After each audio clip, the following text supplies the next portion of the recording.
Pleasure. Yes. Welcome to all of you for the second session of our today international webinar on the empire and after trends, issues and perspectives.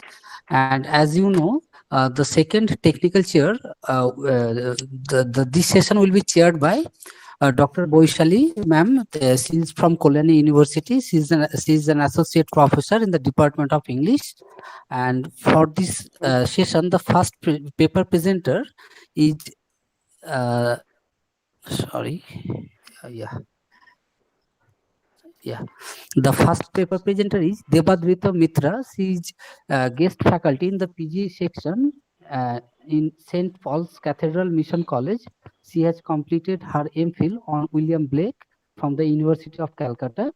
And the title of her today's paper is The Border as the Site of New Realities, Questions of Space and Identity in Manto's Toba-Tek Singh. Now it's to you. Please begin your lecture. Well, Bhaskar, just one thing. Yes, ma'am.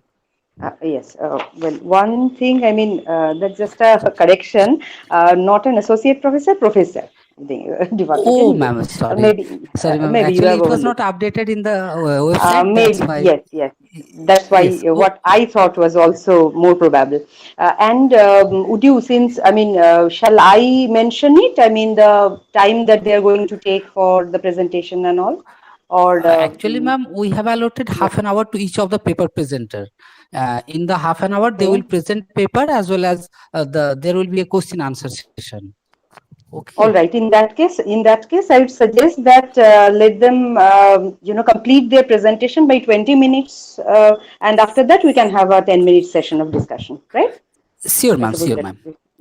All right. Okay. All right. Now, Okay. Devadrita Mitra, We ma'am, can. please begin your paper. Okay.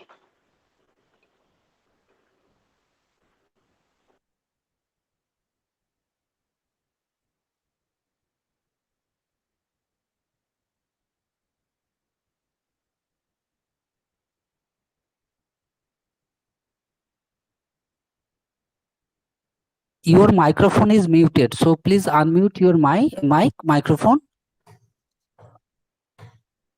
Still, it is muted.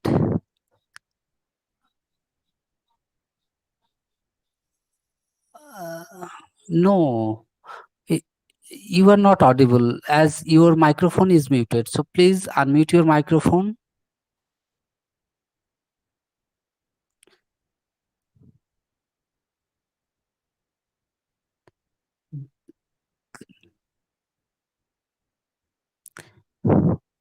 Devadrita Mitra, please unmute your microphone. I am having some difficulty. Okay, in the screen there is I think there will be two buttons. One is for microphone, another for camera, and in the middle there will be a power or red button. So the button that shows microphone, just touch that. Yes, your microphone is unmuted now. Yes, am I audible now? Yes, you are perfectly audible. Yeah, sorry, I was having some difficulty turning on the microphone. I'm really sorry for the interruption. Good evening, everybody. So today my paper is titled "The Border as the Site of New Realities: The Questions of Space and Identity" in Sadat Hasan Manto's short story Toba Tek Singh. So, through my paper, I will, through a close examination of the trope of borders that is depicted in the short story Toba Tek Singh by Zadaf Hasan Manto, I propose to go beyond the notion of the border as a site of confrontation between geographical realities and national identities by reimagining and rearticulating the border as a conceptual figure which is at once spatially and corporeally oriented around the concept of identity.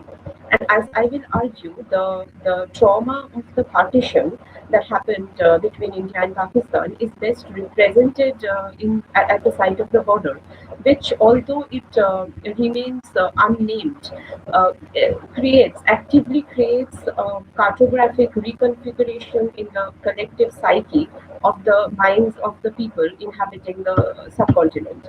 And also, I propose to show how the story Toba Tek Singh becomes a symbolic rejection by Manto of the division of the two countries and his considered commentary on it.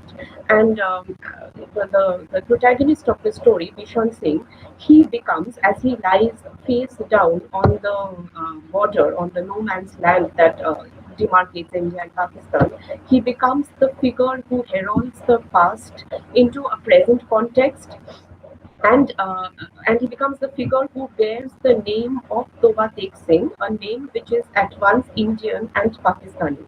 And it is at the moment of Vishan's tragic death, which happens at the end of the story, it is at that moment when we actually realize how the border is very much concrete and elusive at the same time, also while being intricately bound up with an unknowable space which is etched in everybody's memory, as well as being physically connected to a land which constitutes identity. So, Toba Tek Singh, the story opens when with the respective Indian and Pakistani governments deciding to transfer the respective mental asylum inmates on the basis of their religious affiliation. And through this mutual transfer, the Muslim inmates in asylums of India were to be sent to Pakistan, and the Hindu and Sikh inmates in the Pakistani asylum were to be sent to India. However, in Lahore, a city which was granted to Pakistan by the Radcliffe Award on 17th August 1947, the news of the transfer trickled among the inmates of the asylum and sparked debate about the nature of Pakistan. One of the inmates asks, "What is Pakistan?" And the other responds, "A place in India where they manufacture razors." So they are apparently very confused about this notion of India and Pakistan, and if even those places exist, about their exact location and what was to happen to them once they were to be transferred to these places, which were majorly foreign to them. So. Although many of the inmates had some idea, this is a quote from the text, of what was going on and knew something about Pakistan, all they knew that there was a man, Muhammad Ali Jinnah, who was known as Qaid-e-Azam, and that he had founded for the Muslims a separate country called Pakistan. But however, these inmates were not given any concrete details about the exact nature of this new land, or because they could not gather any information neither from the newspapers nor from the officials of the asylum. And amidst all this confusion, we meet the protagonist of the story, Vishan Singh, um, who, as we know, has been a permanent resident of the asylum for almost 15 years. Before, he had been a resident of a village called Kobatek Singh, and his family had brought him into the asylum some 15 years ago when he had suddenly gone mad. And since his arrival in this asylum, Bishan has refused to lie down even for one moment. And and after the news of the partition, and especially the news of the transfer reaches him, he begins to become very anxious and incessantly begins questioning about the location of his home, Toba takes him, because he cannot understand where it is to be, whether in India or in Pakistan. And therefore, he cannot understand as to where he would be taken. So here I would like to share some historical information about that time. So the exchange of psychiatric inpatients between India and Pakistan had actually happened after the partition. So the partition of the Punjab Mental Hospital in Lahore dragged out over several years as there was nowhere to transfer the patients. In 1949, the Amritsar Asylum was hastily constructed, which, although inadequate, was able to receive 450 non-Muslim patients in 1950. Of those, 282 were kept there, with the remainder being sent on to Ranchi. Of those, 233 Muslim patients, meanwhile, were sent to Lahore from various Indian hospitals, and the patients were largely classified based on who would pay the bills.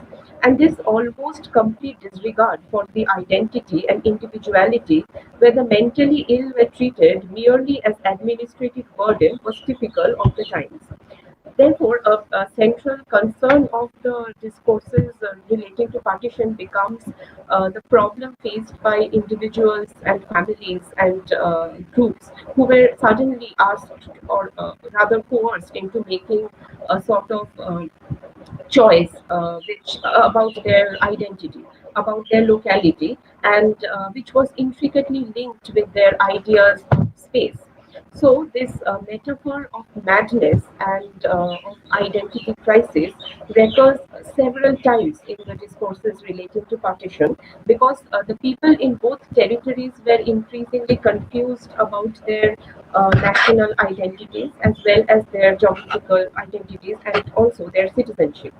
So Manto merges these two themes and creates his short story Toba Tek Singh, which becomes representative of the torn identities arising from the separation of one's ancestral home. And he sets his story in a Lahore asylum, where the horrors of partition is conveyed in a comic disorientation which takes hold of the inmates as they become increasingly unsure about their situation in the newly liberated landscape of South Asia. And as the story traces the disorientation faced by Vishan Singh as he undergoes an ontological struggle between being and belonging, it seems as if the answer to the question about where Toba Tek Singh was would kind of resolve the conflict in the protagonist's mind. However, at the moment of transfer, Vishan Singh is informed that Toba Tek Singh is now in Pakistan. And upon learning this, he refuses to be transferred to India and he tries to run back to Pakistan, and eventually he falls dead on the border itself. So the character of Vishan Singh becomes a representation of a loss of identity and the trauma that displacement was bringing about. Also, his constant questioning and demands to know the location of his homeland were evocative of a fractured identity. And perhaps his character is also, to some extent, a reflection of Mando's own suffering and confusion about identity in the wake of his move to Lahore. And here I'm quoting Mando. He said, "I found my thoughts scattered. Though I tried hard, I could not separate India from Pakistan and Pakistan from India." So. In Toba Tek Singh, Vishan Singh, through his entire life, had nurtured only one dream of returning to Toba Tek Singh, which was his home. And it was this idea of a home that had kept him sane and grounded in his own manner. But when the state intervention differentiates and divides him and Toba Tek Singh into India and Pakistan, he suffers a loss of identity and he becomes increasingly disoriented and ends up on the no man's land. Because the Radcliffe line, which was made to demarcate the boundaries between India and Pakistan, had now extended to the lunatic asylums as well. And the inmates were, of course, very much disoriented and confused. But for Vishan Singh, this political secession becomes almost fatal, because he had nurtured this dream of returning to his home, and this had kept him on his legs for a long period of time, and figuratively on his legs, because he kept standing. And he, being a Sikh, was bound to be sent to India because of his religion. But he learns at the crucial moment that the allotment of his home had been transferred to Pakistan. So the town of Toba Tek Singh and Vishan Singh become one and the same. So much so to the extent that Vishans Singh comes to be known as Toba Tek Singh himself, with the implication that both are identical. And at the end, when his idea of a home is snatched away by the line drawn during the partition, it is as if his whole life has been a major disillusionment and a major lie, which is eventually shattered. And it almost becomes as if both the land and the person were suffering from the same kind of displacement and ruthlessness. Here again, I would like to share a few historical details. So, in the summer of 1947, the subcontinent was experiencing unprecedented levels of communal disorder that claimed approximately 1 million lives and displaced approximately 12 million people. When, in the August of 1947, the lines between India and Pakistan were drawn by a British lawyer named Cyril Radcliffe on a map. Regional disputes over which villages and cities would be awarded to which nation had reached an unparalleled level of violence and rioting. The announcement of the Radcliffe Award on 17 August 1947, which determined the precise boundaries between the two nations, did little to quell those disputes. And it is herein that the problem becomes a little more complex, because these borders were, of course, meant to establish, were created to maintain new homes and new governments and new institutions. However, these borders did not clearly specify where this home was, where the new nation began or ended, and more specifically, who was who under the new national banners.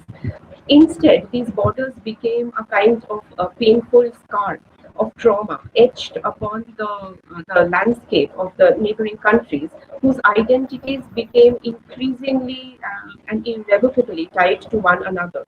And the border existed not between the two countries, not just between the two countries, but between a sense of belonging and not non-belonging, and between a geographical reality that binds together two nations, as well as an inconceivable abstract which inscribes itself into the cartography of the mind of the people, and which is unable to distinguish between the land and the man, and between geography and identities. Um, so when Vishant Singh is confronted with this particular dilemma, he becomes increasingly disoriented, and his individual identity throughout the story is systematically erased as the textual ambiguity between Toba Tek Singh, the man, and Toba Tek Singh, the village, replaces his name. And in the process, his being becomes wrapped up by the question of belonging, a question which is itself caught up in another ontological struggle between geography and cartography. And here, ironically, the tragedy of Toba Tek Singh, the village, and cities like Lahore, which were at the epicenter of this struggle to kind of reconcile land with collective and individual identities, is that the village does not itself change locality. The village does not move anywhere. It is just a map of the entire subcontinent that changes, and borders are drawn, and thus Toba Tek Singh becomes swept under a new national banner without actually moving. So it exists at once in India and Pakistan as well. The collective memory of the people places it in India. It suspends it in India, whereas the present cartographic reconfiguration allocates its location in Pakistan. Therefore, Bishan and the others like him are carried away in the tide of shifting ideologies, as they become the victims of a land simultaneously wounded by the empirical as it transcends into the abstract, and by the abstract as it crashes into the land. And this story ends with the haunting image of Bishan Singh, known to everyone as Toba Tek Singh, lying dead face down upon a piece of land between Pakistan and India. Knowing that the 1947 of the partition of British India resulted in the division of the subcontinent and the creation of nations of Pakistan and India, Bishan becomes unsure of the new location of his home village and thus of his newly designated national identity. And what is at once Bishan's answer is also his failure to understand how his village could shift its location without actually changing locality, without actually moving physically anywhere. And it is more complexly his inability to locate and understand himself in relation to a village that has suddenly become foreign to him, and that also by virtue of a historical event that forever changes the face of the subcontinent by just by the drawing of new borders on a map. And what makes Bishan's death increasingly poignant is the haunting position in which the officials discover his body. This man, who has been standing for a long 15 years, lies prostrate upon his death and upon the border, which remains nameless. And for Bishan, his face becomes the landscape of his identity, the one empirical marker which distinguishes him from the other inmates who are also eagerly awaiting their transfer. And the moment his face joins the land, his face joins the land and is no longer visible to those around him, it is precisely at this moment that his erasure ends and the ambiguity between Toba Tek Singh, the village, and the man ceases to exist. It is precisely at this moment that there is no difference between the land and the man, between the geography and identity, for they become one and the same, a spatial corporeal entity defined by virtue of its irreversible tie to the other.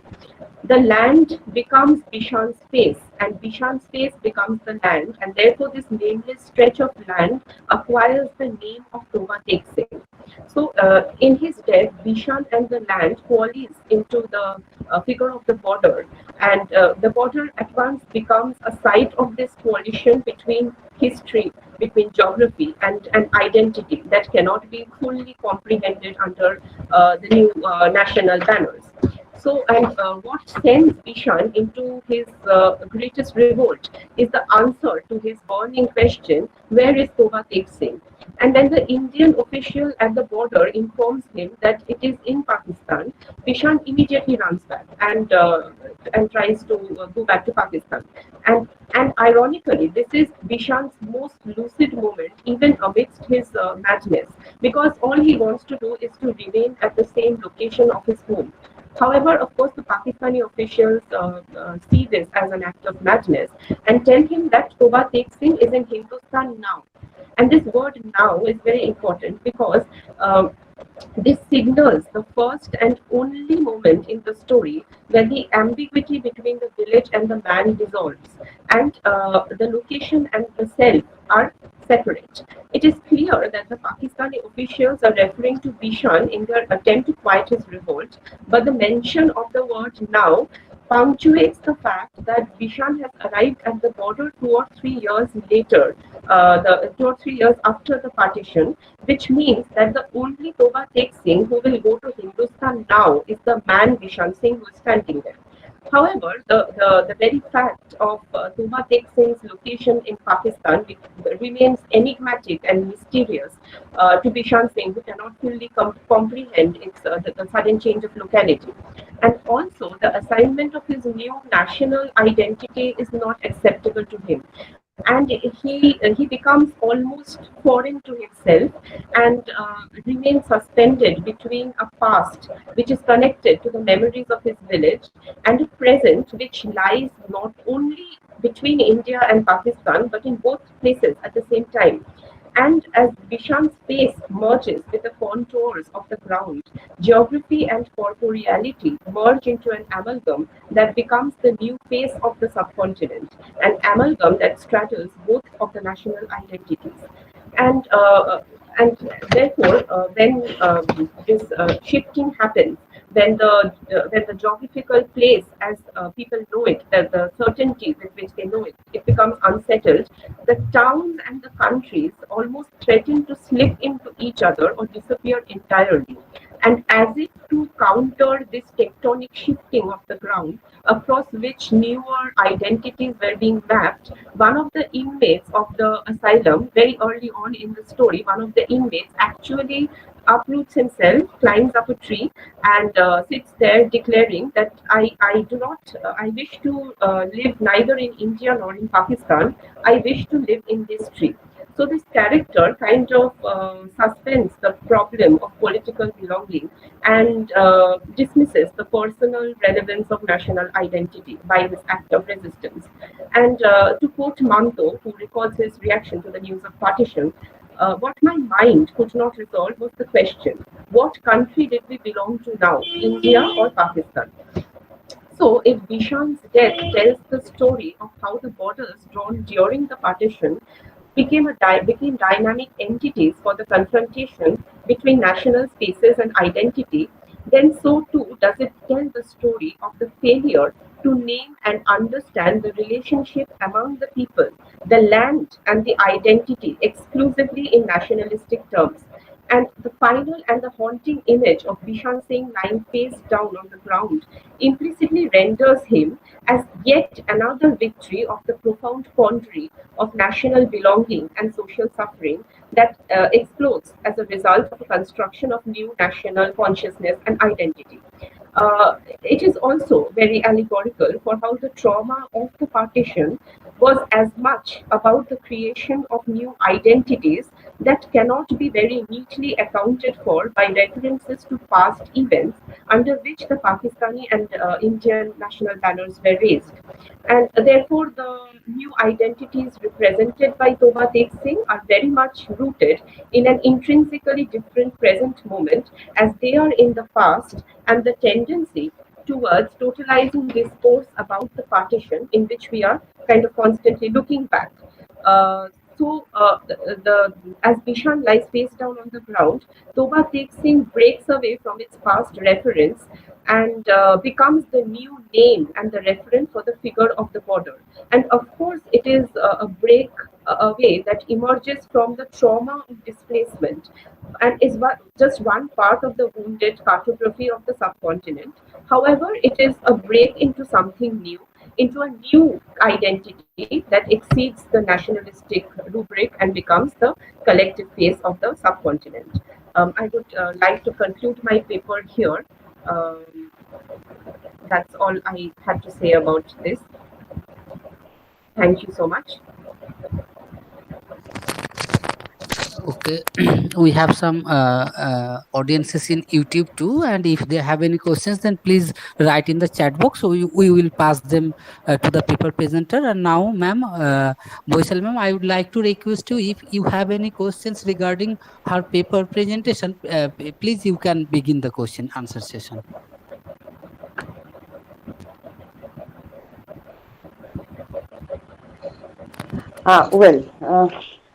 Thank you, Devajita. That was a really nice presentation. Well, I mean, you have to a very great extent talked about and touched upon almost all the major issues that relate to the question of identity and nationality with reference to Toba Tek Singh. I mean, that's not exactly a question, but better certain observations that I'd like to make. Right. One is this that, yes? So one thing is this that, you must have read that, very exhaustive introduction that Alok Bhalla has given to the, collected, translated short stories on the partition. Where he has distinguished between these, those four kinds of stories, some dealing with the, some stories that are, stories which are communally charged, certain stories that talk about anger and negation, certain stories are, the lament the past, and the last section which has an element of reminiscence. So this is one of the stories. I mean, in spite of the fact that generally we place Manto at the Ma'am, your voice in is the breaking. category Sorry, ma'am, where your we voice refer is to breaking. him as one who. Sorry, your voice is breaking, ma'am. Now can you hear it or? Yes, ma'am. Yes, ma'am. Yes. Okay. Yeah. So now is it audible? Or, okay. Yes, So, ma'am. Absolutely. the point is this. I mean, what I was about to say is that the thing is this, that generally when we refer to Manto, the idea is that we talk to him as a storyteller or as a writer of carnage. Someone who to a very great extent details the pain, suffering, Yes. killing, rape, and all the atrocious realities of the partition. Yes. But this is one story which I particularly find to be, too symbolic to be, brutal in the sense in which Manto is generally talked about or discussed. So, I mean, a very nice presentation as such. Okay, thank you. Ma'am, can I? So, Yes, ma'am. we As I there is suppose no we can response move to our on to the question. second presentation now. Yes, ma'am. Yes, ma'am. Bhaskar? We should. Yes, ma'am. So, Thank you. Yes, for okay, second presentation we have. so let us move Uh, on to the second paper. yes, ma'am. And for the second presentation, we have Nobonita Karanjai. She is a PhD research scholar in the Department of English at Bankura University, and the title of her paper is "Exploring the Self in the Era of Transitional Corporation: A Comparative Analysis of Don DeLeo, Cosmopolis, and Salman Rushdie's Fury." And Don't really now, lose. Nobonita Karanjai, it's to you. Thank you, sir. Am I audible? Yes, you are perfectly audible. Yes, you are. Thank you. Thank you, sir. Thank you, ma'am. So, I'm presenting. Okay. So, my paper is titled Exploring the Self in the Era of Transnational Corporation, a comparative analysis of Don DeLillo's Cosmopolis and Salman Rushdie's Fury. So, here I am comparing the subjectivity that one faces, the subjectivity that one experiences in the era of transnational corporation, and the protagonists of these two novels both are at the helm of certain corporations, but at the same time the capitalism and the hegemonic transnational ethos, the making of money that is the driving force of American neoliberalism or neo-imperialism, uh, actually makes them, actually erases them and causes them much fragmentation and actually leads to their annihilation. So this is a comparative analysis, and before discussing the text proper, I would like to talk briefly about capitalism. Now, capitalism, as has been discussed by Frederick Jameson in his postmodernism, cultural logic of late capitalism, capitalism has gone through three phases. The first phase occurred between the 18th and the 19th century in Western Europe, England, and in the United States, which saw the development of the steam engine. The second phase occurred between the late 19th century and the mid 20th century, which saw the development of the electric and the internal combustion motors. The third phase is started from the end of the Second World War and is continuing till present. And the major technological development in this era has been the rise of the internet and the exchange of high-speed data communications across the globe. Now, as we can see, as Jameson has pointed out, every phase of capitalism has been accompanied by a certain technological development. And coupled with the rise of the internet towards the end of the 20th century, which is from 1980s to 2000s, was also the international event of decolonization. Many countries like ours, India, and other Southeast Asian countries, South African countries were being liberated from the British Commonwealth. And what replaced the British Commonwealth because of globalization? Globalization is the expansion of Western corporations into these non-Western spaces. What happened because of globalization was the imposition of the American cultural hegemony. It was not only, the hegemony was not only economic, it was also cultural. And because of the because it was coupled with the cultural hegemony, it drove the transnational corporations and became the major source of America's might as an economic superpower. So Don DeLillo's Cosmopolis is located, has been published in 2003, but the events of his novel take place in 2001, right before the crash of the World Trade Center in New York. Both Rushdie and DeLillo's novels are located in New York, and I'm reading out from here. Don DeLillo says that this is when culture was boiling with money. DeLillo gives this interview in 2003, right after the publication of this novel, but the phrase "boiling with money" is there in the very first chapter of Salman Rushdie's Fury, which was published in 2001. So it is very possible that DeLillo is consciously referring to Rushdie's novel. Capital markets surged. Multinational corporations began to seem more vital and influential than the governments. So DeLillo very clearly states that it was the multinational or the transnational corporations who were at the helm of power and who decided what would take place in a nation and or what would not take place in a nation, and not just the American nation but nations all across the globe. So so I would like to discuss also the concept of the word cosmopolis. Cosmopolis is cosmos plus polis. Polis, we know, is the Greek term for city, not just a city, but the very culture of democracy, which shows where different cultures were exchanged. But as has been highlighted by Timothy Brennan, this is from the Cambridge Companion of World Literature.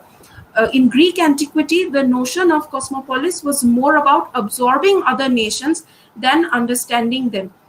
So the idea was pronounced in the wake of Alexander's conquests by giving divine sanction to the Greek nobility of mind as it was being spread on a spear point to the barbarian world.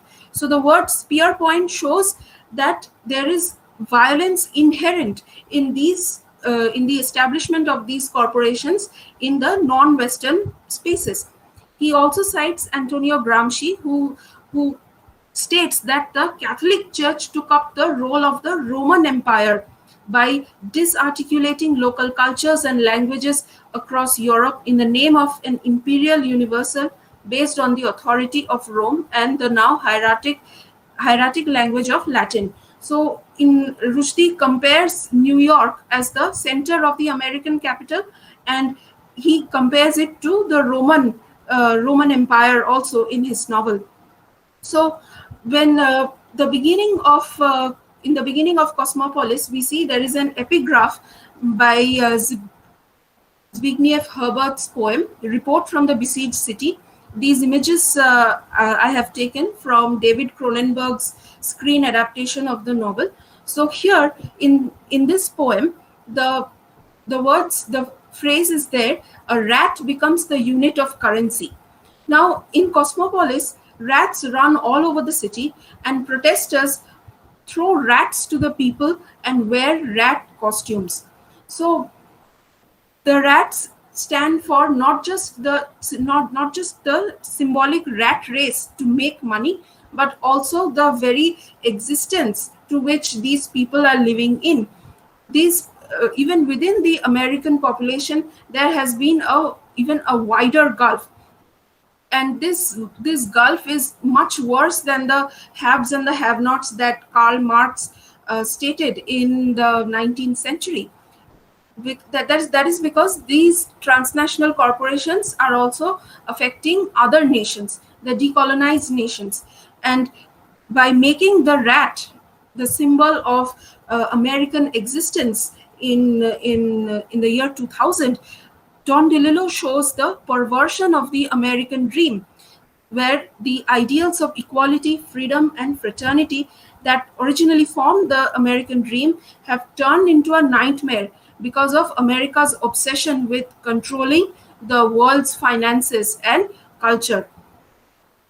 So Eric Packard is the protagonist of Don DeLillo's novel, and he is a capitalist. He is a cyber capitalist and a billionaire financer who basically speculates in the stock market, and he invests where there is a chance of profit, and he steps back when there isn't. But so far, even at the warnings, even when he's warned by his software, he has built this software to which will help him accurately predict the market rise and fall. He wishes to disregard it, and he decides to invest the money nonetheless. And so he says, and he is accompanied by his head of technology, who is known as Shiner. And he says that the dollar has become the patterns, ratios, index, and whole maps of information, and is their sweetness and light. DeLillo is obviously referring to Matthew Arnold's Sweetness and Light. So here, the sweetness and light is, the dollar is not just the sweetness and light, but also the light emitted from the screen of the computer. Okay. Because it is the computer or the software that is predicting these rises and the falls. And so his acquisitive tendencies are more pronounced when we see that he wishes to buy a painting from Mark Rothko, who is an American painter. And later on, he decides that because he has made so much money, he will buy the entire chapel itself. So because the Rothko chapel belongs to the world, and he feels that he has to own it. If he does not own it, his existence as a capitalist and a financier is at stake. So then we see that as predicted by his software, his investments fall flat, and Eric Packard begins to lose money. So when he begins to lose money, he feels that he cannot bring himself to exist within the money-driven world of America any longer. In the novel, we see that he is married to Elise. Elise belongs to a moneyed family, but since Packard himself raised himself up from a working class background to the wealthy elite of New York society, he feels that if he loses all that money, he cannot be included in that milieu anymore. So therefore, his compulsion to invest can be seen as his death drive, whereas he himself, all the while he sees it as his life, as his drive to greater and better life. And that is why he wishes to merge himself with the software that he had developed to predict his investments. And he says, humans and computers merge and never-ending life begins. Why die when you can live on a disk? So instead of being interred in a tomb, he wishes to be interred in a disk. And that shows his rejection of his own humanity and his own annihilation. Ultimately, he is murdered by one of his former employees who he had laid off because he had lost money. And there in the book, we see that employee is himself a coder and a professor of computer science who had left the academic world to make millions in this financial world, but had failed because of Eric's failure. And so we see that not just human life, but knowledge and art are reduced to nothing but products, and unless they bring a certain price to to their owner, they are devoid of any value, both monetary and otherwise. And therefore DeLillo ends on a very pessimistic note. For him, this crumbling of the American financial hegemony is the end of subjectivity as such. Now I am moving on to Salman Rushdie's Fury. Now, Salman Rushdie's Fury is narrated by the third person narrator, but his protagonist is the exact opposite of DeLillo's protagonist. Salman Rushdie's protagonist is of Indian origin, and he was born in Bombay, and he is a professor of philosophy at King's College in Cambridge, and who later on moves to America because his creation is also taken over by the corporations, by the entertainment corporations in that case. So the protagonist of Rushdie's novel, Malik Solanka, is partially modeled on Rushdie himself, because Malik Solanka, he creates this small doll, which he was inspired from the Rijksmuseum in the Netherlands. He had created this doll who would hold fictitious interviews with philosophers of yesteryears, such as Nietzsche and Kierkegaard. And what Solanka made was a combination of information and entertainment, what we now know as infotainment. But what had happened was his creation was a small doll, a female doll, whom he called Little Brain, was soon taken over by the corporations to maximize their profits. And as a result, he feels cheated and estranged, not just from himself, not just from his creation, but also from his own family. And he decides to move to America. And here we see this, in this cover, we see this fractured and almost dismembered body of a woman. So for him, Rushdie here also brings in the issues of gender and displacement. We learn that Malik Solanka himself used to be dressed up in women's attire, in feminine attire, to compensate for his mother's inability to give birth to a daughter. And therefore, by creating this doll, a female doll, he is trying to bring about some closure, to that trauma that had taken place because of his childhood. And so we see from Solanka's perspective, Solanka, who is a post-colonial outsider, and because of the money he has already made in England, he is able to live among the wealthy elite, the wealthy financier class of New York. And so he says that the class that ran America, which in turn ran the world, so that an attack on them was also, if you cared, was an attack on the great American empire, the Pax Americana itself. So he sees the women of this part of the New York society as dolls themselves, as dehumanized entities, and he feels that they are similar to his little brain who he made in England. Now, when Solanka himself participates in the commodification of knowledge and art by consenting to remake his little brain into another story, another fictional character called Akash Kronos. Akash is the name of his son, a variant on Asman, and Kronos, we know, is the Titan, Zeus' father, who consumed his children so that they wouldn't overthrow him. So Akash Kronos becomes the despot of the story which Solanka creates, and this despot has to be overthrown by other small puppet makers within that story to reassert their dominance.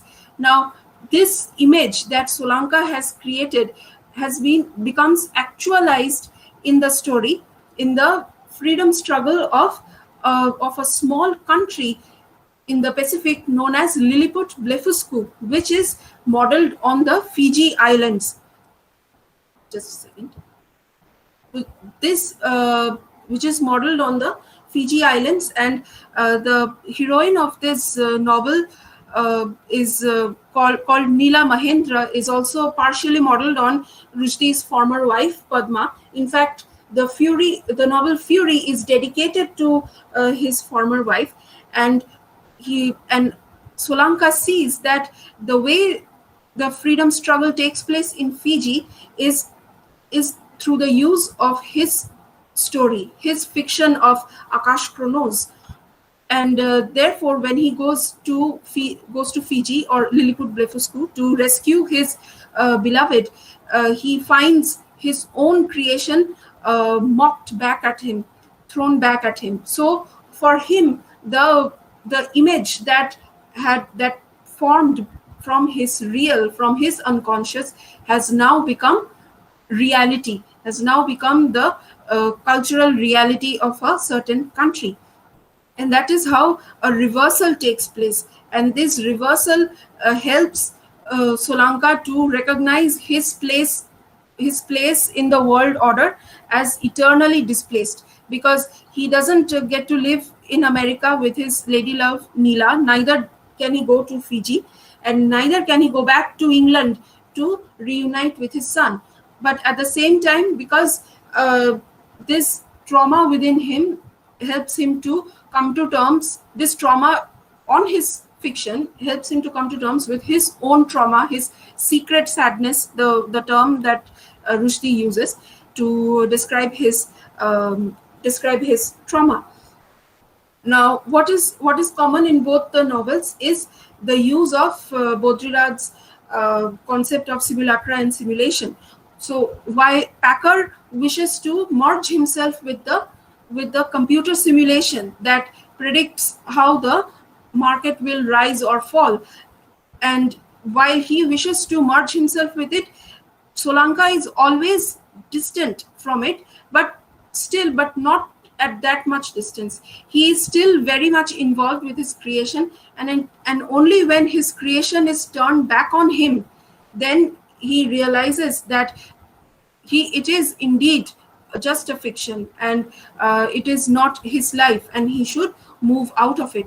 So he understands, both DeLillo shows and Solanka himself understand, that the spectacle is empty, and not much and no meaning can be garnered from it.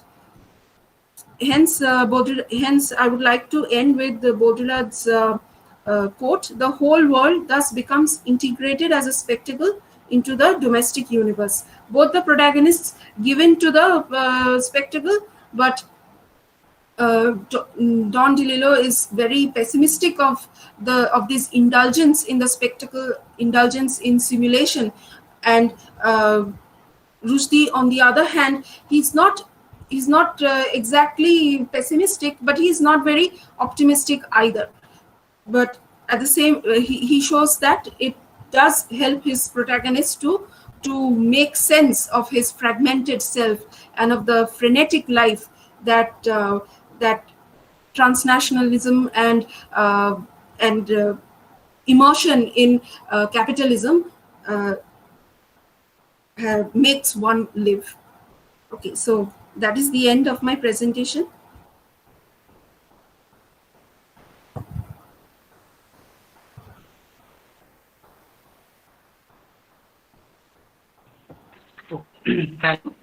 Thank you. Thank you, sir. The process I explained now. But let's ma'am, any question please ask, and I'm in the YouTube. If you have any questions, write chat box.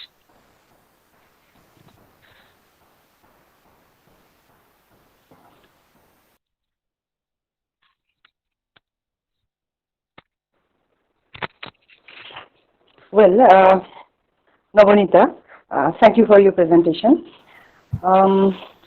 Well, I just have, one or two points to mention. I mean, it's a nice presentation.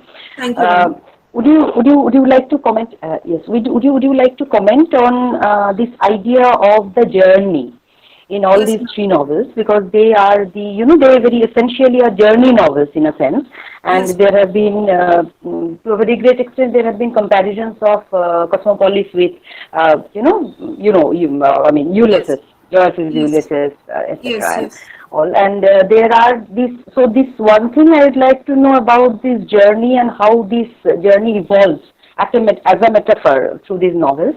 Okay. And the other one would be, the ideas of which are very, significant and very central to Ulysses and also in these two novels, the ideas of success and failure.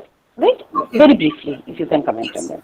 Right? Okay, ma'am. So in like who's the protagonist of Ulysses?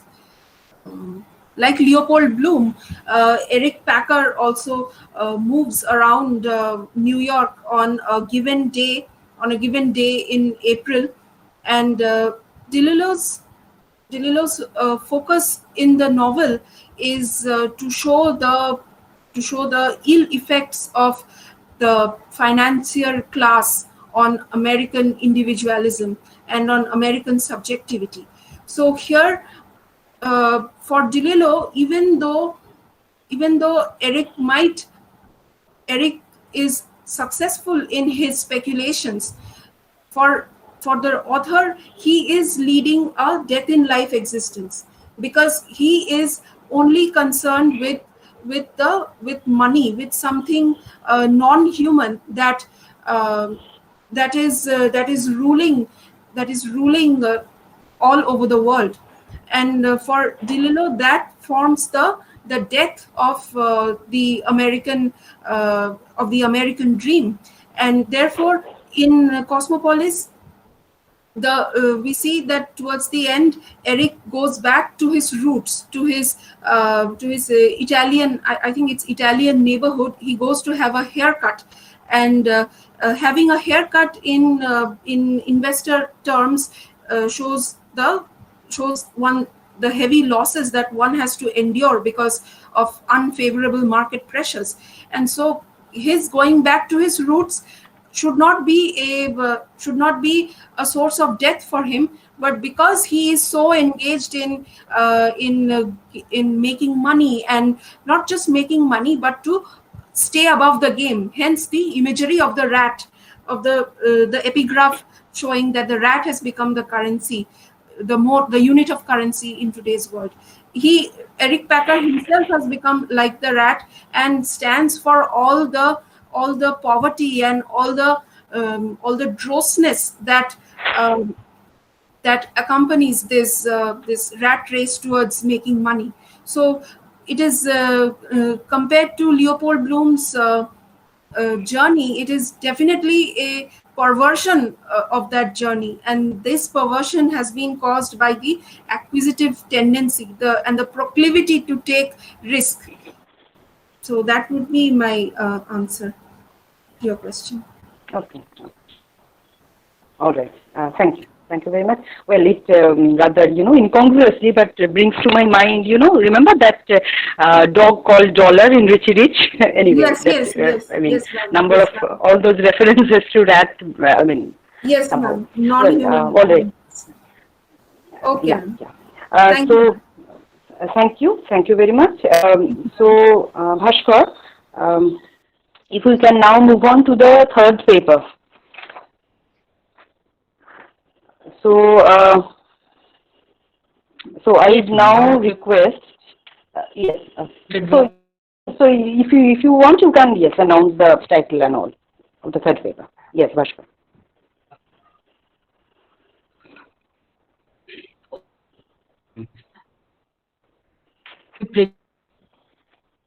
Professor, Department of English.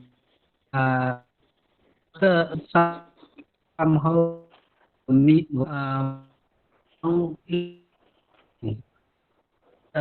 paper. Thomas. You were not quite clearly audible, Bhaskar. There is some problem, I suppose.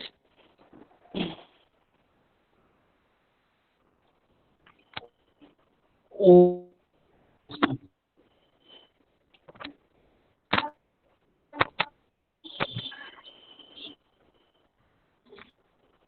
so then we presented. So we move on to Deepa, Thomas's paper, right? Which is Quest for Identity in a Post-Colonial Society, reading Midnight Children as Women Struggle Against the Gender Stereotype. So over to Deepa then.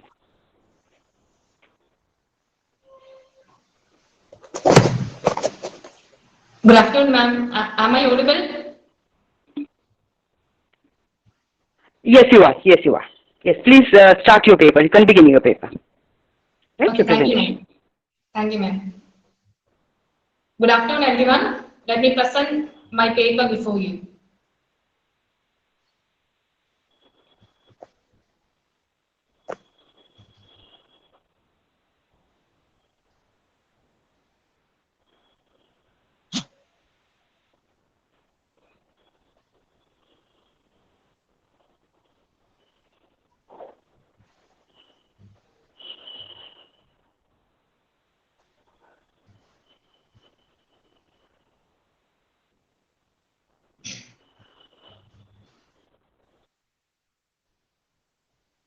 The title of my paper is Quest for Identity in a Patriarchal Society. Reading Midnight Children as Women's Struggle Against the Gender Stereotypes. As an introduction, I would like to say something about gender inequality. We all know that around half of the world's population consists of females. Still, they receive unfair treatment from the people all around, right from conception. There is not even one society that is spared from its second-class treatment of the female population. In this 21st century also, the women are treated as the second sex. Many literary writers have spoken about the issue of gender marginalization and gender discrimination in their works. In this paper, I have selected the famous post-colonial writer Salman Rushdie for my study. I have taken his magnum opus, Midnight Children. Salman Rushdie is a post-colonial writer who has significantly focused on the inner world of female characters in his novels. Now, to tell something about Rushdie's women characters. Rushdie's women characters, most of his women characters are the victims of oppressive traditional system, and we can see that the readers find that most often they suffer from a sense of hostility. The reasons behind this are many. It can arise because of alienation, social alienation, unfulfilled love, frustration, rootlessness, quest for identity, disillusionment, betrayal, the sense of betrayal, etc. What happens in Rushdie's novels is that in spite of their devotion and sincerity, women characters are deliberately avoided by the men in the society.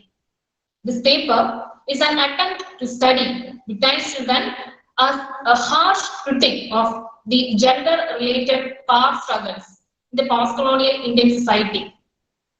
Now, to say something about gender inequality, gender-based discrimination, it refers to the differences in the status, in the power and prestige that women enjoy in the society. It's a public truth that most of the societies treat girls and boys in an unequal manner. Most often, women face discrimination in the fields of education, healthcare, employment, and in taking their own decisions in their life. It is well known that domestic violence is the most prevalent form of abuse today against women and girl children. Now, these are some of the questions that Rushdie poses. How are men and women constructed in terms of gender? Or what are the definitions of their roles? What are the definitions of the traditional stereotypical roles of men and women? What is manly, and what are the characteristic traits which can be considered as feminine? Why should those features be so? Why can women go out in the world? Or why should the men always be the masters, and why should the women always be subservient to them? Why can't men and women talk frankly about their sexuality? So these are some of the questions that Rushdie poses regarding gender and social stratification and hierarchy, and also about sexuality in some of his novels. Now, the focus of this paper is the gender discrimination which is found in Midnight Children. What I felt is that gender discrimination exists at 4 different levels, or at 4 realms in the novel. One, at the level of the treatment of certain women characters. This paper examines the sufferings, the suppression, and the subjugation of certain women characters at the hands of male dominance, and how a patriarchal society prevents women from realizing their creative potential. So this is the first level of gender discrimination which is observed in the novel. We find the subservient nature of certain women characters in the novel. Now, the second level of gender discrimination is found in the use of language. There is discrimination even in the use of language because we see 2 different types of English used by the protagonist Salim Sinai and his beloved Padma. Now, about the third level of discrimination, there are many women-centered swear words in the novel, but unfortunately there are no male-centric swear words. Whatever swear words or terms of whatever swear words are used in the novel, all of them are women-centered or women-centered. Why has he not used male-centered swear words? Now, the fourth level of gender discrimination which I observed in the novel is that there are many instances where we can see Rushdie who is providing new connotations or new meanings to certain words which denote the private parts of the female body. So these are the 4 levels of gender discrimination which I observed in Midnight Children. One, at the level of the suppression of certain women characters in the novel. The second, the discriminatory use of language. Now the third, the use of women-centered swear words in the novel. And the last one, the provision of new connotations to the words denoting the private body parts of females. Now moving one by one to them. The first one, the gender discrimination of the women characters. When Salim Sinai is the protagonist of the novel, towards in the first chapter, what we see is that Salim's grandfather, Adam Aziz, he is described, when he is first introduced in the novel, he is described as a man with a nose so large that, I quote, it established incontestably his right to be a patriarch. The nose is presented as a symbol of patriarchy. The large size nose or the extraordinarily big nose of Adam Aziz is something which is there to show his patriarch, to show that he is a patriarch. The size of Adam's nose is a clear reflection of his supposedly God-given power over women. Now, another character, Mr. Ghani, who is the future father-in-law of Adam Aziz. Mr. Ghani, who is Naseem's father, he offers his daughter, Naseem, up to Adam Aziz from behind a perforated sheet. The first, I think most of you know that witness is different, is divided into different parts. So the first chapter is titled Behind the Perforated Sheet. So here in the first chapter, what happens is the introduction of Adam Aziz and how he met his future wife Naseem Ghani, who later on becomes changes her name and becomes the Reverend Mother. So Mr. Ghani, who is the father of Naseem Ghani, he offers his daughter up to Adam Aziz from behind a perforated sheet, repeatedly claiming about his daughter's sickness. Ghani most often summons Adam, who is a local doctor, and forces him to examine her from behind a purdah.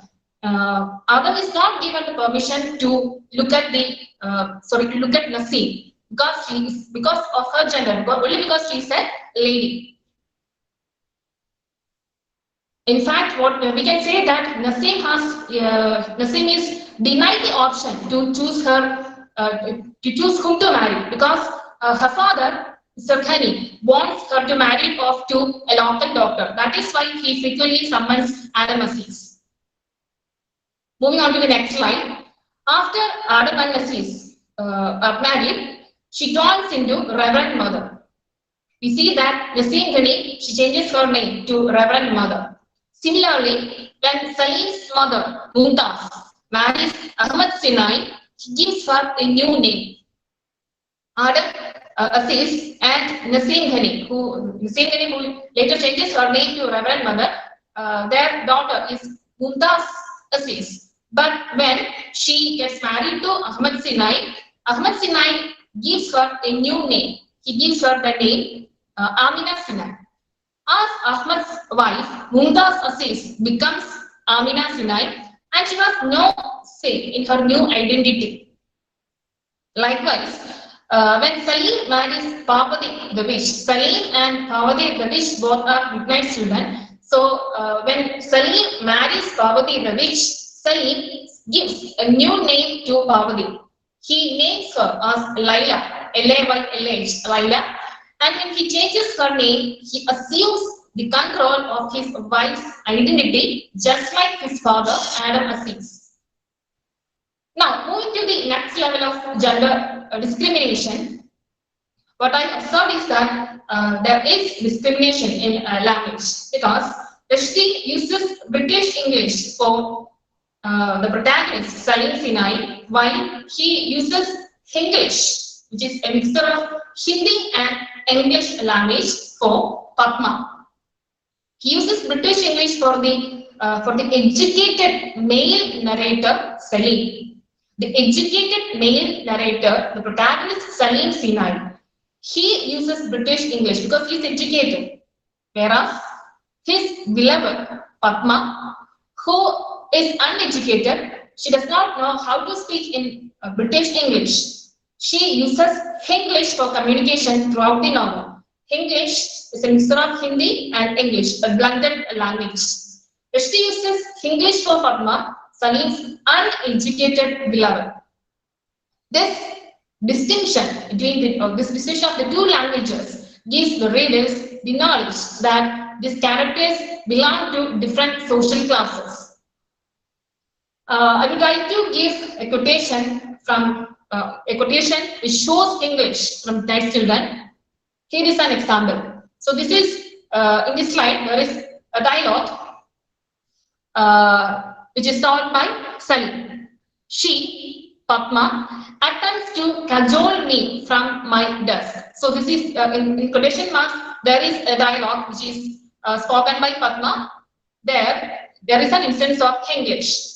Eat now. Food is spoiling. I remain stubbornly hunched on paper. I is Salim. Padma snorts. Wrist smacks across forehead. Now again there is another dialogue which is in English. Okay, stop. Who cares? 2 pints. So here are 2 instances in this particular dialogue. There are 2 instances of English by Padma. One is eat now, food is spoiling. And the next one is stop, who cares? 2 pints. instances of English in the above dialogue. The first one is the use of the word na, which is an incorrect question word. Actually, it should be eat no.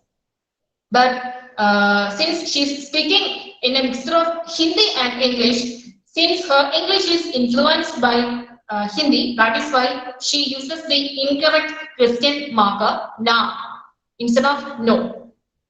Now, the second instance, the usage of food is spoiling rather than food is getting cold, which is incorrect English grammar, because we usually say the food is getting cold, but we never say the food is spoiling. That's something which is typical Indian. Now, the use of stop twice for emphasis. Okay, stop. Who cares 2 pies? Actually, this is an instance of reduplication, which is a typical of Indian English. In English language, in standard English, a speaker never uses a word twice for emphasis. Here, Padma has used the word stop twice to emphasis. But in British English or in standard English inclusive pronunciation, the speaker never uses a word 2 times for emphasizing it. So the usage of na and the usage of food is spoiling, the phrase, the food is spoiling, and the use of the the use of the word stop twice for emphasis. Actually, it's an instance of reduplication. All these are instances of English. Thus, here also there is a kind of discrimination, gender discrimination, because Padma speaks in English while Salim Sinai, he speaks in British English.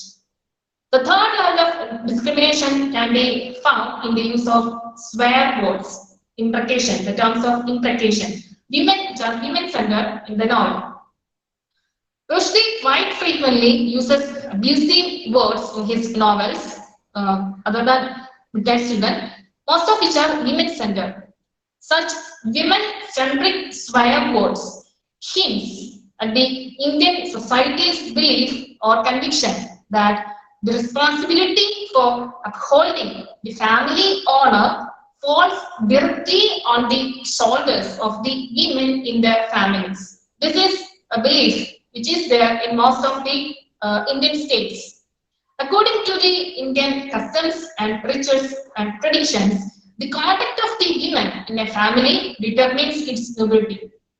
So this is the belief, or this is something which is typical of the Indian society. The conduct of the women, it is something which determines the nobility, the status, the honor of a family. So these are in the next slide. We can see some of the instances of women, female-centered swear words. In Midnight Children, Tai, who makes his entrance in the first chapter, who is an uneducated boatman. His imprecations are directed at the foreign return, Dr. Adams' medical bag, which he considers as the sister sleeping thick-skinned bag. So this is the term which he uses to express his hatred towards Dr. Adams' medical bag. He refers to it as the sister sleeping thick-skinned bag. Why not brother sleeping? Now, the bag, which stands as the respected symbol of Western science, is viewed with contempt by the uneducated boatman. Tai Bibi. Now, in another instance, there is a character called Tai Bibi who is described as 512-year-old Wo, W-H-O-R-E, Wo, prostitute. She calls Salim little sister sleeper. Actually, this is a translated version. In the novel, the word is Bahan Chand. That is, in the novel, there are many vernacular words which have been used by Rushdie, but here I have given the translated version.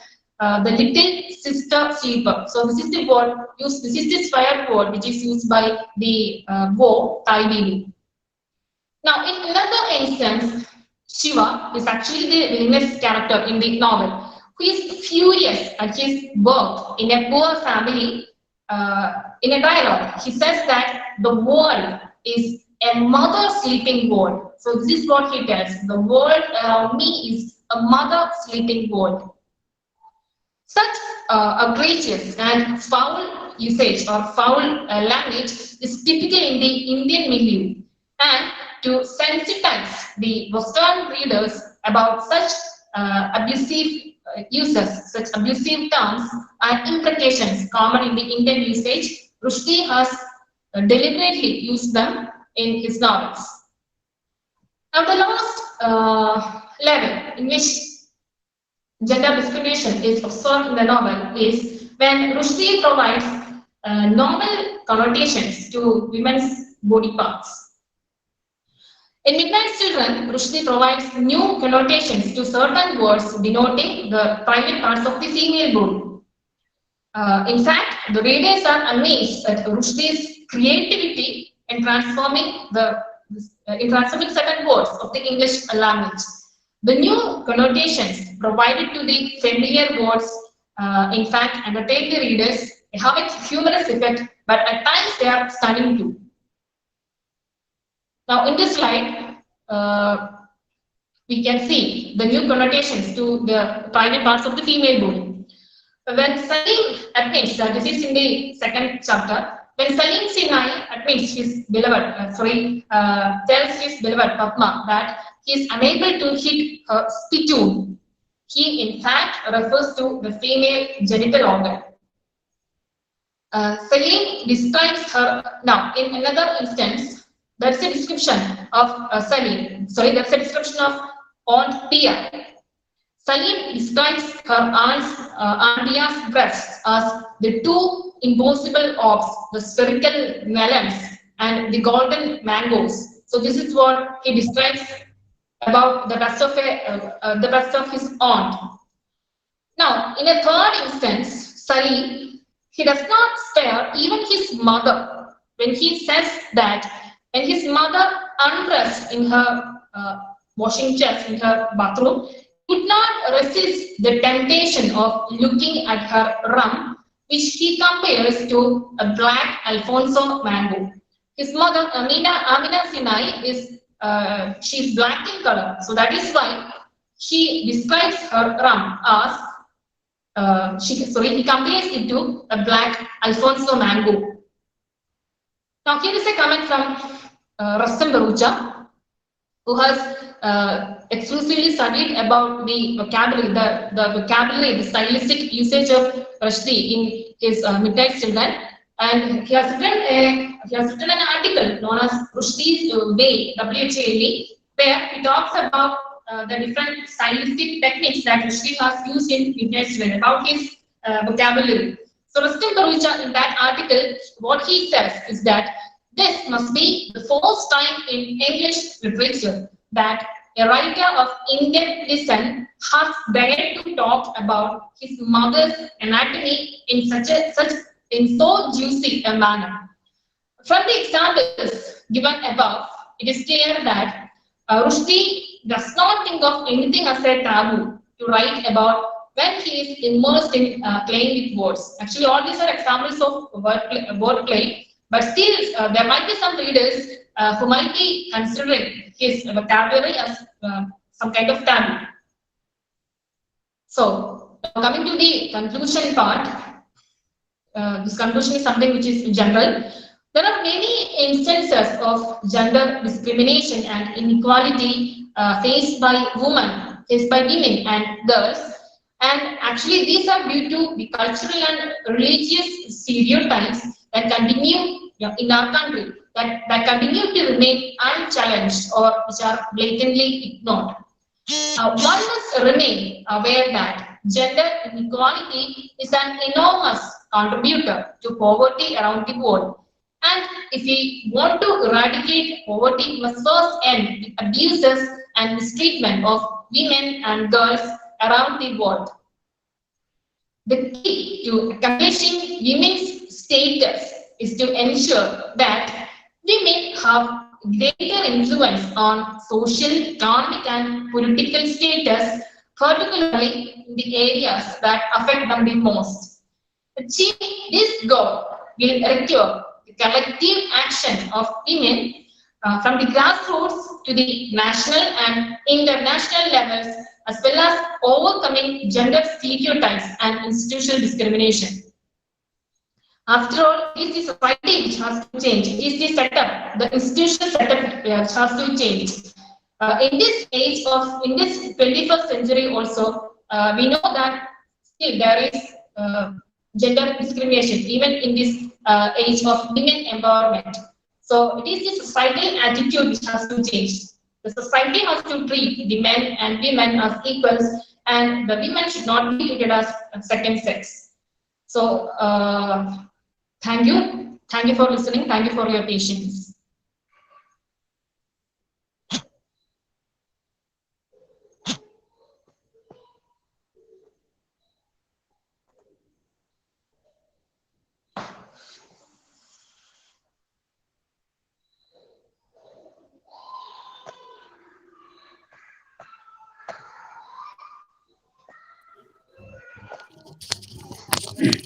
Thank you. So, Thank you very much for your nice presentation. And now I request the audiences, if they have any question, please they can write in the chat box in YouTube. And apart from that, ma'am, you if you have any question, please begin that.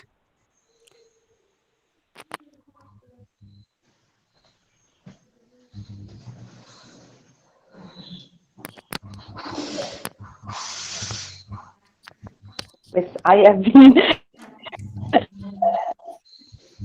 doing all the questioning so far. So I was looking forward to some questions from the audience, from the listeners.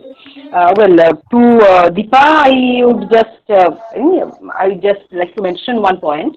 Do you think, Deepa, that the extent to which Rushdie, in his use of English, which you refer to as English, obviously, so this contributes to a great extent in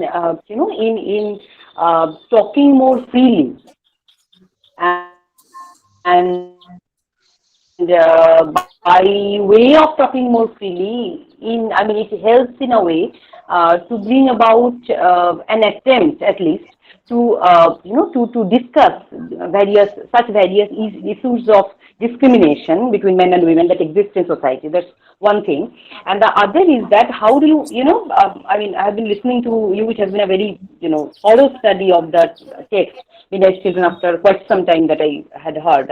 It's no longer discussed to that extent in, papers, the presentations these days. But nevertheless, one thing that I was missing is, and that is something that I'd like to ask you, how do you look at the author's take on it? How it is, you have chronicled the way he has, used English. He has been referring to the various ways in which, in society women are treated, etc. But at the same time, Rushdie is also known as a master of satire and irony. So don't you think that quite a bit of irony is involved in all the representation regarding women that we find over there? So what did you say about that? Ma'am, your voice was breaking. Can you repeat? I didn't hear properly.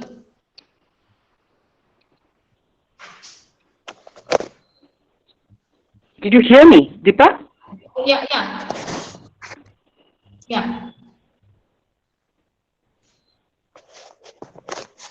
Okay, one point was about the use of English, etc., and the way in which Rushdie has represented women and the various aspects related to women's body parts and the various taboo obscenities that are used in the society with reference to women.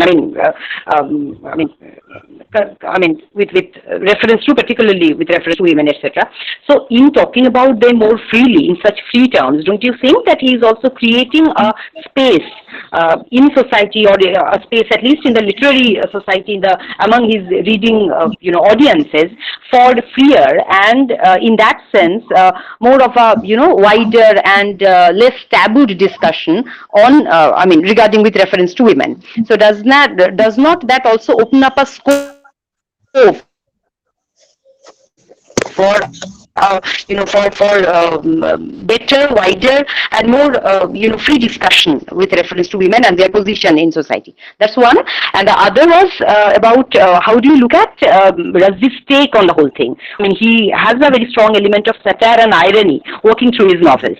So is he also not being satiric and ironic when he is when he's representing representing women in such terms where overtly they appear to be subjugated,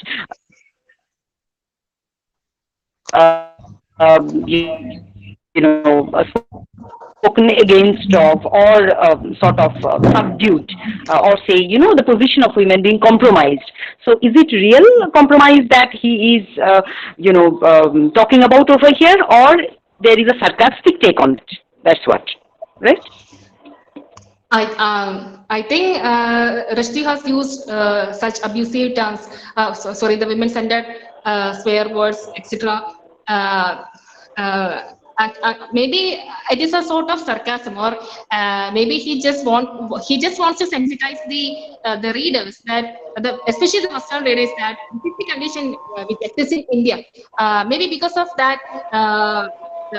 But there are instances where we see that there are certain women characters who are not suppressed, but there is a reversal of power structure, because there is the character of Indira Gandhi, the widow, who is towards the end of the novel. What we see is that she is responsible for the emasculation of Salim Sinai. So on the one hand, there are certain women characters who are suppressed, who are presented as suppressed in the play, but at times there are also certain women characters who emerge as or who who destroy the life of Salim.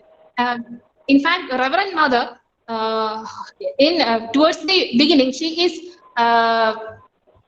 is described as someone who is suppressed by her husband, her patriarchal husband. But as the novel progresses, what we see is that Reverend Mother, when she doesn't like a stranger, Nadir Khan, who is coming to their house and say, she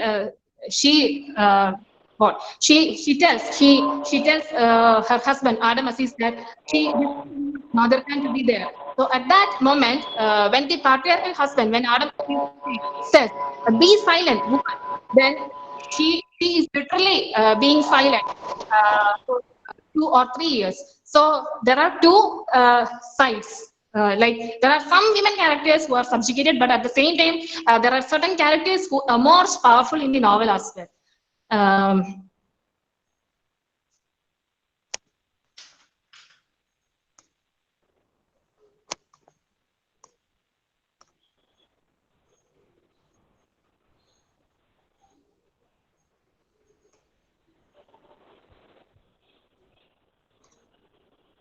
Okay, Deepa. Thank you very much. Thank you very much. Maybe we'll have other occasions to talk about it. Friends, Mahashweta Devi and her heroes.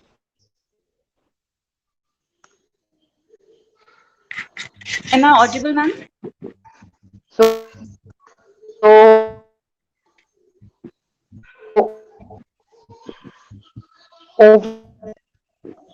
Hello. To Madhu now. Madhu, you may begin. You may start your presentation, please. Okay, thank Yes, you. you are. Good evening, everyone. I am Madhu Lakotia and a postgraduate student in English literature from Rabindra Bharati University. You can start your presentation. Just switch your camera on. Yes, right. Okay. I'm going to present a paper titled "Breaking the Norm of Gender Performance, Mahashweta Devi and Her Heroes." The concept of gender and sexuality have transmuted chiefly due to the enlargement of feminist and queer studies in the last 3 to 4 decades. And even living in the 21st century, we cannot look up and outside the context of binary oppositions and discourse related to gender, male and female. We have the instances of how women are subjugated and dominated since the era of Ramayana and Mahabharata in the figures of Sita and Draupadi. And Mahashweta Devi, an eminent and prolific post-colonial writer of over 100 novels and 20 collection of short stories, try to challenge and reconstruct the different ideologies of patriarchal society, as well as she questions the very function of quote-unquote feminine role in our society through the characters of Jashoda, Maulina, Draupadi, Sujata, and many more. First, I would like to quote Mahashweta Devi herself from Shamik Bandhopadhyay's introduction of Five Plays. She said, "A responsible writer standing at a turning point in history has to take a stand in defense of the exploited, otherwise history would not forgive him." And she has successfully taken that stand through her works for the exploited and subjugated people in our country. Especially, she highlighted the areas of Bangladesh, West Bengal, and Bihar, the tribals. Many voiceless women get their voice through her writings, and she devoted herself recording the voice of marginalized people and tribals from India. In one of her, in the preface of one of her novels, The Womb of Fire, she wrote, I quote, I have written about humanity to the best of my ability so that I do not have to feel ashamed to face myself." And she also worked with the tribal people and set up a social organization along with Swami Agnivesh to enlighten them to fight for their basic human rights. She was also a rural reporter of Bengali daily, The Jugantar.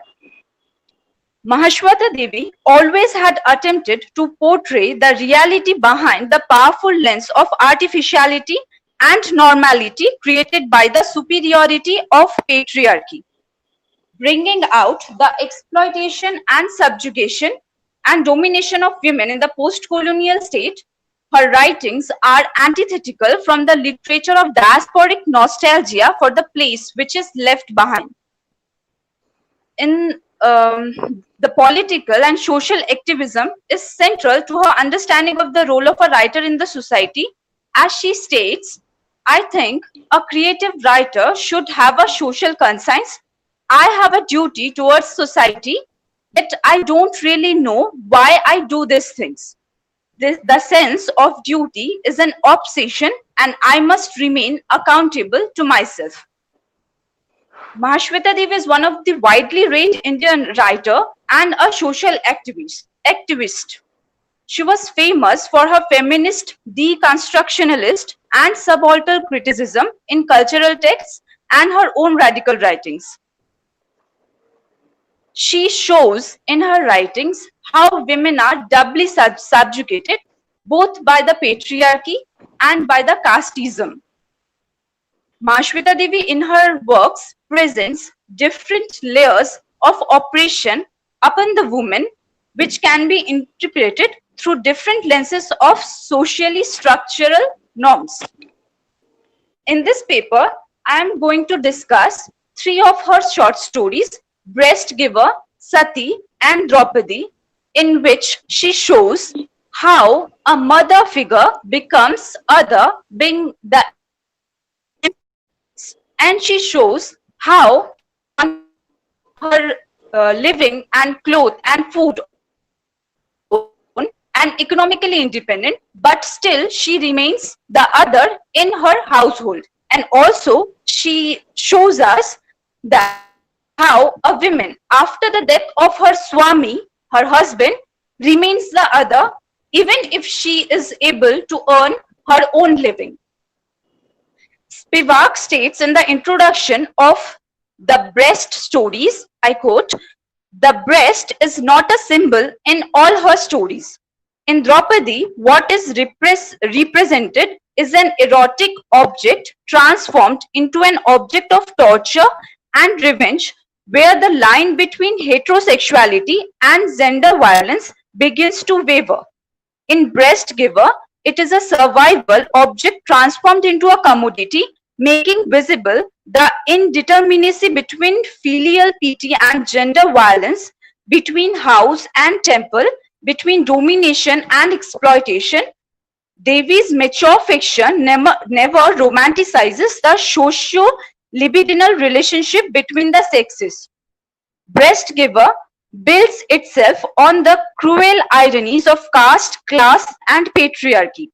Devi keeps Jashoda's name unchanged from the Sanskrit scriptural form. Although the orthodox Hindu middle nominally reverses the Brahmin, the prerogatives of economic class are in fact much more real for it.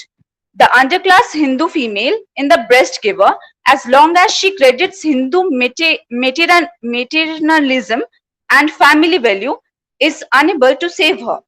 Even in her lonely death, she remains Jashoda Devi, literally Goddess Jashoda, honorary goddess by caste. Originally published Devi's short story collection, Breast Stories, Breast Giver shows how women cannot claim their place, their identity, their shelter, and their recognition without their Swami. And the central character of this story is Jashoda, and her husband is Kangali Charan, who meet with an accident in the story. And after that, Jashoda have to be economically independent, and she became a vet nurse. The central character of the story is portrayed as a definite figure of traditional Indian women whose unintelligent and unreasoning devotion to her husband makes her a wet nurse in the upper class family, the Haldar family.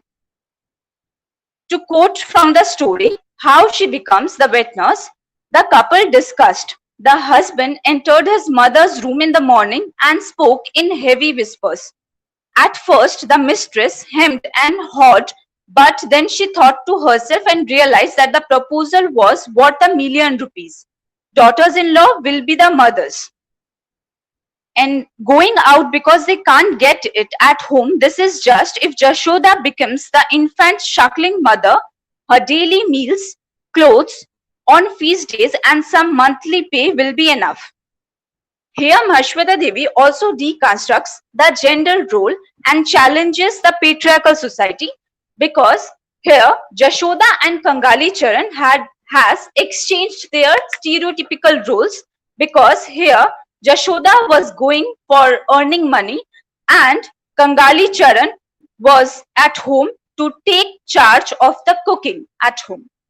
And after Jashoda became the wet nurse, I quote, everyone's devotion to Jashoda became so strong that at wedding showers, naming and sacred treadings, they invited her and gave her the position of chief faithful women. They looked with a comparable eye on Nepal, Gopal, Nono, Bocha, Patal, etc. because they are her children. And we learned from the story that Jashoda feeds her breast milk over 50 children of hers and her master, 20 of hers, but none of her son comes to console her when she is suffering from the breast cancer. The breasts, which are symbolized as the earning source of the family once, now became only two poisonous gaping wounds, as Mahashweta Devi states in the ending portion of the story. Jashoda died at 11 p.m. The Haldar house was called on the phone. The phone didn't ring. The Haldars disconnected their phone at night. Jashoda Devi, Hindu female, lay in the hospital morgue in the usual way, went to the burning ghat in a van and was burned. She was cremated by an untouchable. So in this way, Jashoda becomes a figure like the mother of Krishna, Yashoda, the milk women. In the next story, Draupadi, which is also one of her story from the Breast givers, breast stories.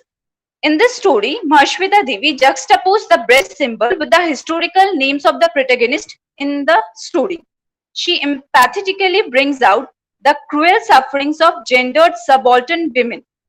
And this story also published before in 1978 in Ogni Gorgo. She presents here a subaltern woman, Draupadi Mejhe, who is tortured and raped by the officers of police repeatedly, and she presents the suffering and wretchedness that a tribal woman has to face by the unarmed man. The protagonist of the story, Draupadi Mejhe, who is living in the Jharkhandi forest with the rebels of Naxalite movement, who are referred in the story as young gentlemen. And even in the story, the central character, Draupadi, or many women like her, are protected by their lords, their Swami, their husbands.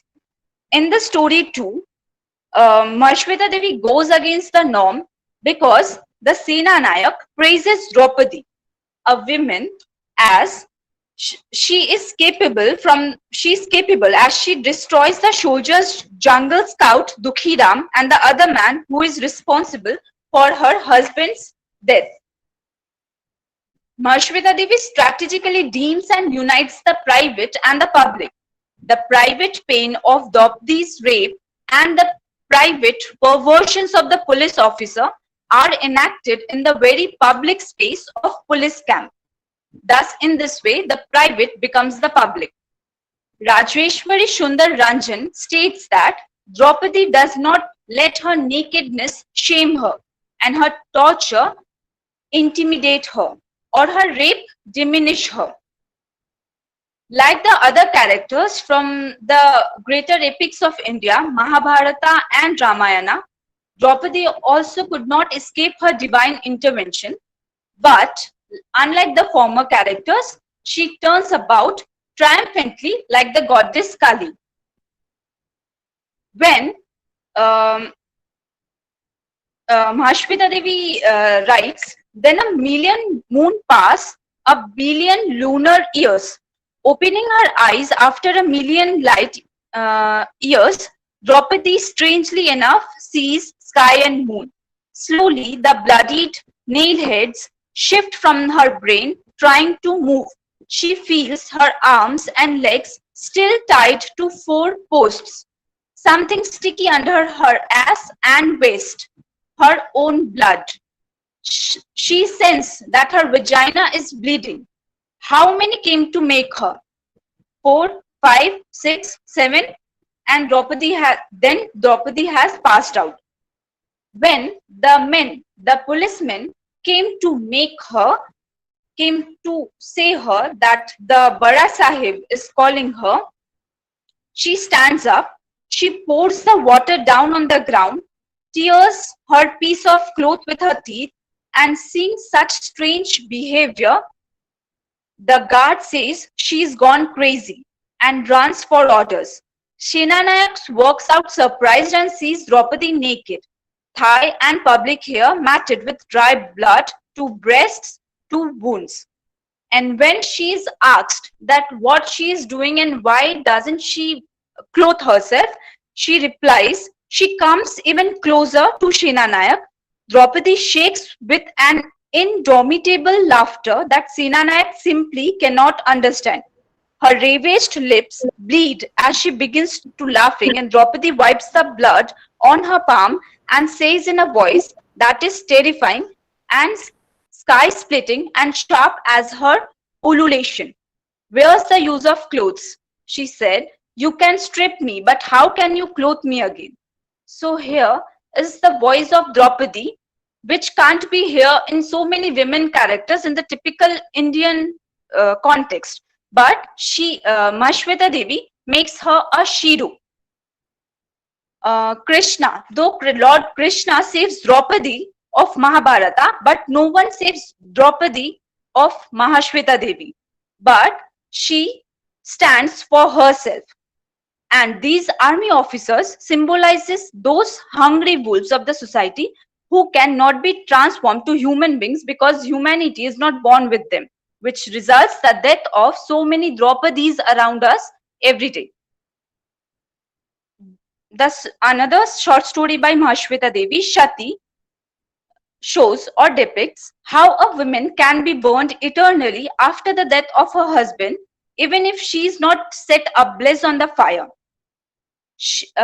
In the story, we can see the protagonist, Molina Mishra, is portrayed as a widow of 70 who just tried to be a traditional Indian woman, fulfilling the traditional duties of a faithful wife, where she doesn't remarry even she became the widow in the age of 22. She didn't remarry and remained faithful to her dead husband. Here, the satihood, the state of being sati, should not be confused with suti, the term used by the British to describe the practice restricted to some among the highest caste of forcibly burning widows along with their dead husband. In this particular story, Mahashweta Devi shows that the superior, the practitioners and those who support patriarchy are not only men who take most of the times the chief role in making the domination carried forward, and mostly we see that this domination is carried forward by women and not by men. For example, the discourse of periods and make them untouchable, and to make a girl marry as long as she is 18, and in some cases before that. So in this particular story, Mahashweta Devi voices for the women who take control for taking forward the different ideologies of patriarchy. As in the ending of the story, she states, society makes women bear the blame, and also the whole sati business continues to dominate women's mind even today. Women themselves are the cruelest towards other women. Your educated acquaintances, colleagues, mothers, aunts would all have been more pleased with you and had you decided to remain with your husband, just as Indian women are shown in films. Ama, this is what I have written.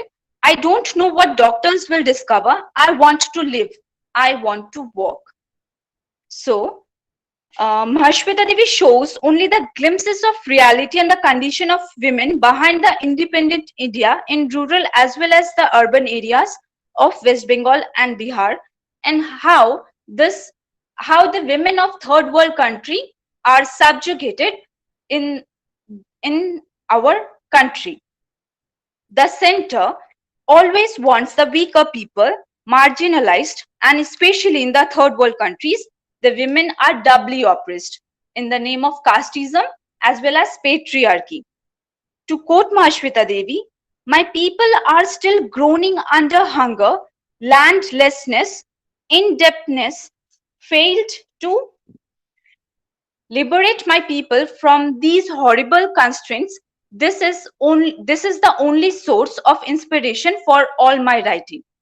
To conclude, by creating such heroes as Jashoda, Draupadi, and Molina, Mahashweta Devi wants to give the message to women that they should empower their inner strength to fight against the physical as well as psychological exploitation and domination. She further remarks, I wish for no more satis, no more dowry deaths, no more honor killings, and no more flesh being bought or sold. Let the downtrodden awake, let the forgotten faces and muffled voices to arise to claim their own. Let my India awaken again and again. It is a big dream, I know, but not an impossible one. Thank you so much.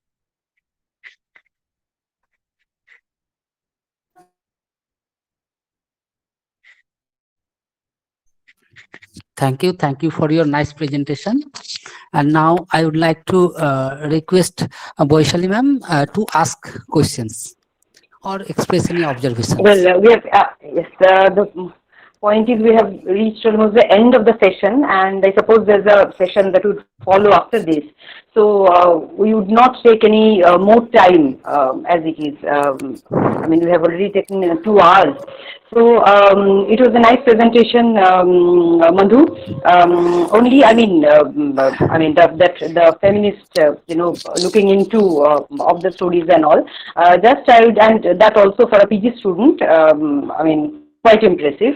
I would Thank you also so much, ask ma'am. you to, in your future studies, I'd also ask you to look into, the various other tribal identity-related aspects and, language-related aspects, which are very significant in, in Mahashweta Devi. With these words, I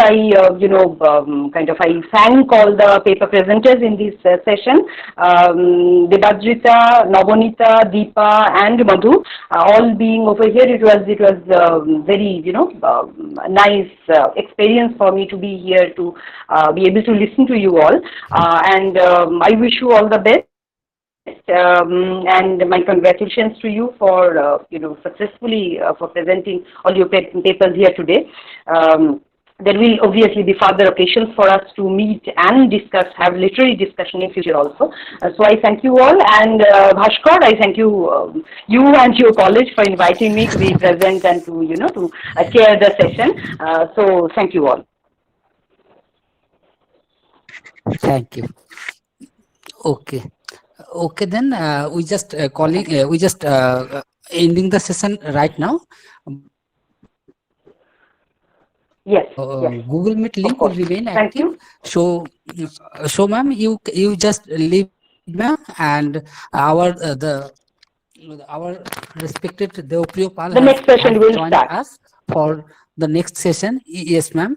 And the next session will start at 6:30. So there is still 5 minutes. 5 minutes to go. Okay. Anyway, so thank you very much. Thank you. Just See you again. wait a bit. I'm trying.